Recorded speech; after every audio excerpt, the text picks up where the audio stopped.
Hi, my name is Dan Griffin. I am a reproductive endocrinologist here at Boston IVF at the Women's Hospital. And I wanted to briefly speak about in vitro fertilization.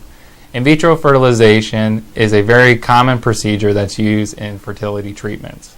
It involves several different steps. The first step would be to schedule a consultation with a reproductive endocrinologist to discuss the different options that are available and also completing a fertility workup prior to proceeding with the procedure.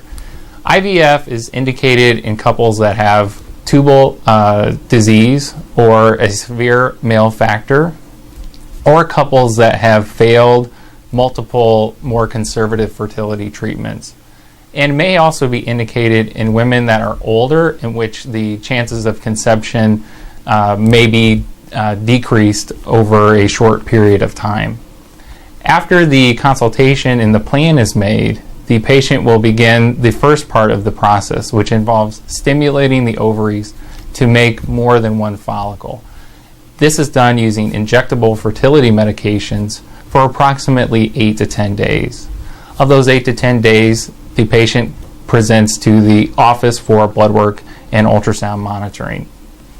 Once those follicles have reached a particular size, the patient then takes an injection called a trigger injection, which begins the process of ovulation.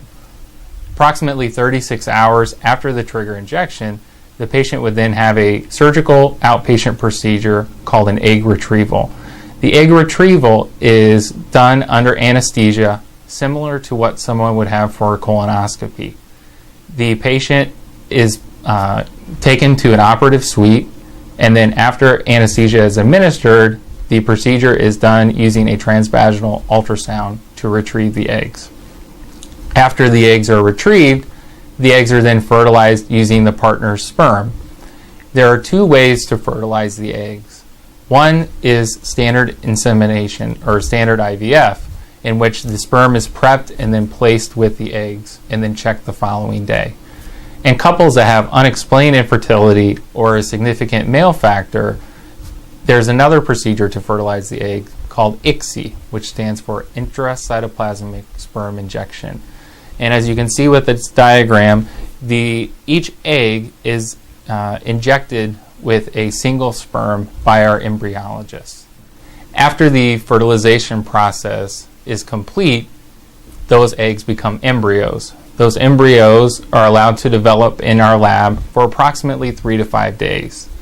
After that period of time, we would then select the best embryos to transfer back into the uterus. The number of embryos to transfer is usually dependent upon a number of factors, including the woman's age. Once those embryos are selected, the patient would then undergo a procedure called a uterine transfer or embryo transfer. This procedure, as you can see from this diagram, is similar to a pap smear. A speculum is placed in the vagina, a soft catheter is placed through the cervix into the uterus under ultrasound guidance, and then the embryos are placed directly into the uterus. After the procedure, the patient can resume normal activity, and then we await the pregnancy test. Depending upon the stage of the embryo, the patient would be on progesterone treatment until the pregnancy test, and then if positive, would be on progesterone treatment until the first ultrasound appointment. So the good embryos would then be selected for freezing if there were any remaining after the IVF procedure was complete.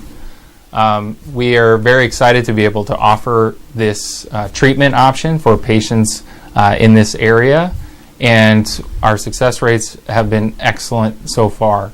If you are interested in discussing more with this, please schedule a consultation. Thank you.